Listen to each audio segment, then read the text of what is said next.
So BJP ప్రభుత్వం ఎప్పుడెప్పుడైతే పవర్లో ఉంటుందో, బీజేపీ అనే కాదు కాంగ్రెస్ కూడా చేస్తుంది, కానీ బీజేపీ ప్రభుత్వం అయితే సీదా లైసెన్స్ ఇస్తుంది. దేనికి లైసెన్స్ ఇస్తుంది అంటే, మన దేశంలో అత్యంత పురాతనమైన కొండలు ఏవైతే 3 బిలియన్ ఇయర్స్ ఓల్డ్ ఉన్న కొండలు ఉన్నాయో, ఏవైతే థార్ డెజర్ట్ని పాకకుండా చూస్తున్నాయో ఢిల్లీ హర్యానా వరకు, అట్లాంటి అంత పురాతనమైన కొండలను కూడా కట్ చేసే పరిస్థితికి వచ్చింది. సో అంటే ఎట్లయితే బీజేపీ ప్రతిసారి చేస్తుందో అట్లనే మళ్ళీ ప్రూవ్ చేసుకుంది, ఒక స్టాంప్ వేసుకుంది వాళ్ళ మీద.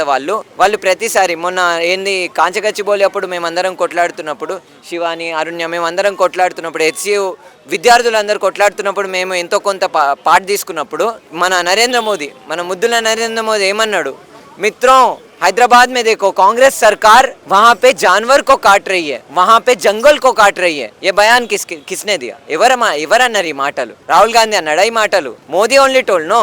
ఒక పెద్ద సభలో మోదీయే చెప్పిండి ఈ మాట. మరి అదే మోదీ ఆరావళిని కట్ చేస్తుంటే ఎందుకు మాట్లాడాడు? అదే మోదీ హస్జియోన్ కట్ చేస్తుంటే ఎందుకు మాట్లాడాడు? అదే మోదీ ఆర్ఐ గురించి ఎందుకు మాట్లాడాడు? So these are very important questions and these questions are always raised. ప్రతిసారి ఎక్కడెక్కడైతే బీజేపీ ప్రభుత్వం ఉంటుందో అక్కడ ప్రతిసారి ఇదే జరుగుతూ ఉంటుంది. పర్యావరణం గురించి వాళ్ళకి ఎటువంటి పట్టింపు ఉండదు. సో అదే నాకు తెలిసి ఇంకా డీటెయిల్స్ మా మిగతా సభ్యులు ఇస్తారు. అంటే పర్యావరణ చట్టాలు ఏం చేస్తూ ఉన్నాయి, మరి ప్రభుత్వం ఏం చేస్తుంది, దీని మీద ఎందుకు చర్యలు తీసుకోవట్లేదు అంటే ఏం చెప్తారు? మరి ఇప్పుడు అక్కడ ఏంటంటే మరీ ముఖ్యంగా మైనింగ్ జరగడానికి కారణం ఏంటంటే, ఆరావళి మొత్తం కొండలు పోవడానికి ముఖ్యమైన కారణం ఏంటంటే, ఆడ శాండ్ స్టోన్ ఇంకా మిగతా స్టోన్ మైనింగ్ జరుగుతుంది. అదంతా ఎక్కువ కన్స్ట్రక్షన్కి యూజ్ చేసుకుంటారు. మరి కన్స్ట్రక్షన్ కానివ్వండి, లేకపోతే ఏ విషయాలైనా కానివ్వండి, దాన్ని రెగ్యులేట్ చేయాల్సిన బాడీలు ఎవరు? దాన్ని రెగ్యులేట్ చేయాల్సిన బాడీలు పొల్యూషన్ కంట్రోల్ బోర్డు ఉంది, లేకపోతే ఆల్టర్నేటివ్ బిల్డింగ్ మెటీరియల్స్ ఎవరు ఇవ్వాలి? ప్రభుత్వమే ఇవ్వాలి కదా. ఇప్పుడు ఇక్కడ మన ఏరియాలో మన రాష్ట్రంలో మూసీ నది పొల్యూట్ అవుతుంది.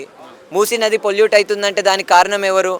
60% అన్ట్రీటెడ్ వాటర్ మూసీ నదిలోకి జిహెచ్ఎంసీ పారబోస్తుంది కాబట్టి మూసీ నది ఖరాబ్ అవుతుంది. ఈరోజు ఆరావళి కొండలు మొత్తం అంతరించిపోతున్నాయి అంటే దానికి కారణం ఎవరు? ఏవైతే బాడీస్ రెగ్యులేట్ చేయాలో మైనింగ్ని, ఆ బాడీస్ రెగ్యులేట్ చేయకుండా ఎంకరేజ్ చేస్తే మైనింగ్ని ఏంటిది? సో అంతే. అంటే ప్రభుత్వము సీరియస్నెస్ లేదు.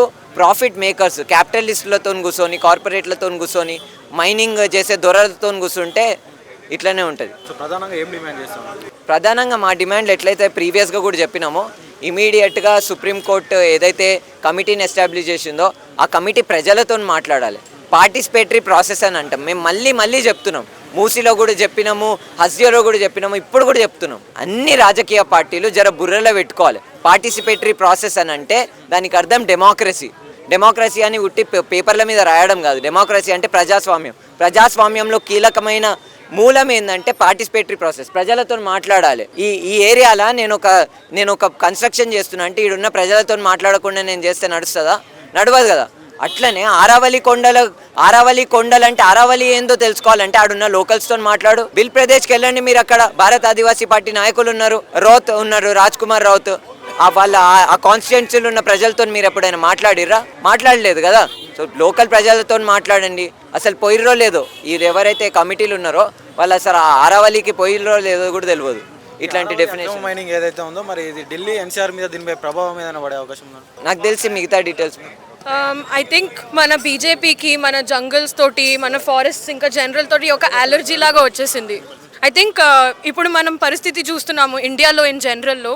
మన బీజేపీకి ఒక ఎన్వైర్న్మెంట్, ఒక clean air, clean water, clean general living తోటి ఒక అలర్జిక్ రియాక్షన్ లాగా వస్తుంది. ఎవ్రీ మంత్, ఎవ్రీ వీక్ ఏదో కొత్త ఫారెస్ట్ కట్ చేస్తారు, ఏదో కొత్త రివర్ని కాంక్రటైజ్ చేస్తారు, ఏదో ఎయిర్ని వీళ్ళు తప్పుగా ఎయిర్ పొల్యూషన్ మానిటర్లు పెడతారు, వాటర్ స్ప్రేయింగ్ చేస్తారు. అసలు జనాలకి ఒక ఇండియాలోని we love our country, but how criticise చేస్తే యాంటీ నేషనల్ చెప్తారు. అసలు మాకు అర్థం కావట్లేదు ఇక్కడ ఉండేది what is the point at the end of the day. ఎందుకు మేము ఈ గవర్నమెంట్ని మళ్ళీ ఓట్ చేస్తున్నాం? I urge the people in the కంట్రీకి బయటకు వచ్చి ఈ విషయం మీద మాట్లాడి, మనం మన ఇండియా ఫౌండ్ అయ్యిందే ప్రొటెస్ట్ మీద. At the end of the day మనం ప్రొటెస్ట్ మీద మన గవర్నమెంట్ని we should take it back. ఇది మన country. It is not Modi's country, it is not Rahul Gandhi's country, it is our country at the end of the day. And మన కంట్రీని reclaim చేసుకోవాలంటే struggle ఉండాలి. జనాలతోటి మనం సాలిడారిటీ చూపించుకొని మన స్ట్రగుల్ చేసుకొని we have to take our country back. Because ఇప్పుడు మనం అదానీలు, అంబానీలు, ఇంకా మోదీలకి మనం కంట్రీ సెల్ చేస్తున్నాం. ఇంకా మన ట్రీస్, మన ఎన్వైరన్మెంట్ అవన్నీ పోతాయి. In the next 10 to 15 years మీరు ఎకనామికలీ కూడా చూడండి, UN రిపోర్ట్లో చూడండి, బై 2040 మన 4% of our GDP will be affected climate change వల్ల. అది మనం ఎకనామిక్లీ కూడా సెన్స్ అవ్వట్లేదు. వీళ్ళు అంటారు కదా 5th largest economy, 4th largest, we've overtaken Japan. Income inequality చూడండి, మన పరిస్థితులు చూడండి, రోడ్ బాగాలేదు, గాలి బాగాలేదు, మంచినీళ్ళు తాగేవి బాగాలేదు. మీరు చూడండి పాయిజనింగ్ అయింది, హౌ మెనీ చిల్డ్రన్ డైడ్. ఎవరు ఎందుకు క్వశ్చన్ చేయట్లేదు? ఒక టైం మన ఇండియాలో ఇంత ప్రాబ్లమ్స్ అయినప్పుడు జనాలు రోడ్ల మీదకి వచ్చేవాళ్ళు, బిజినెస్ షట్ డౌన్ చేసేవాళ్ళు, బిజినెస్ నాట్ యాజ్ యూజువల్ చేసేవాళ్ళు. కానీ ఇప్పుడు అందరు ఇంట్లో ఉన్నారు, ఎందుకంటే మన గవర్నమెంట్ స్కేర్ టాక్టిక్స్ పెడుతుంది. So I urge the people of the country to come out, reclaim your country, because this is your country, this is our country. This is not Modi's or Ambani's or Adani's. Thank you.